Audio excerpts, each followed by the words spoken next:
तस्वीर में दिख रहे सारे के सारे खुद को सो कॉल्ड सेक्युलर कहते हैं। आप इनको और इनके सेक्युलरिज्म को तो देखिए। हिमाचल प्रदेश में सबसे बड़े सेक्युलरवादी पार्टी कांग्रेस की सरकार है, फिर भी मुस्लिमों पर हो रहे अत्याचार को आंखों से अंधी और कानों से बहरी होकर सब देख और सुन रही है। इसलिए सिर्फ और सिर्फ हिंदू वोट बैंक के लिए, क्योंकि हिमाचल प्रदेश में मुस्लिम वोट बैंक नहीं, क्योंकि हिमाचल प्रदेश 97.57% हिंदू आबादी है, इसलिए कांग्रेस को यहाँ मुस्लिमों की कोई जरूरत नहीं है। इसलिए आज तक हिमाचल प्रदेश में एक भी मुस्लिम विधायक विधानसभा नहीं पहुंच पाता है। कुछ हिंदू संगठनों ने संजौली मस्जिद को अवैध बताकर शिमला हाईकोर्ट में केस दर्ज कर दिया और मस्जिद के सामने बैठकर हनुमान चालीसा पाठ करके धरना प्रदर्शन चालू किया और हिमाचल प्रदेश सरकार से मांग की कि मस्जिद की बिजली और पानी बंद करे हिमाचल सरकार और हमारे ऊपर लगे सारे केस वापस ले, तभी धरना प्रदर्शन खत्म होगा। फिर क्या था, हिमाचल की कांग्रेस सरकार ने संजौली मस्जिद की बिजली और पानी की सप्लाई बंद कर दी और प्रदर्शनकारियों पर लगे सारे केस वापस भी ले लिया।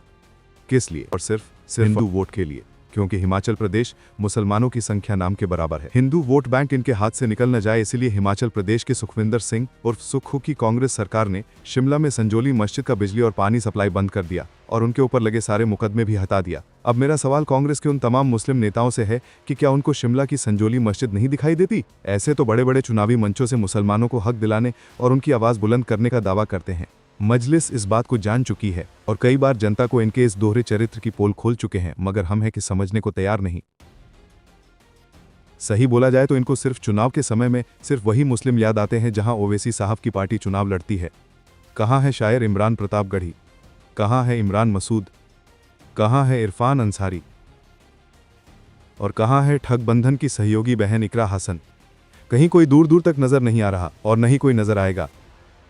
जब ओवैसी साहब मुस्लिमों की आवाज उठाते हैं तो उनको मुसलमानों का ठेकेदार कहकर बदनाम किया जाता है।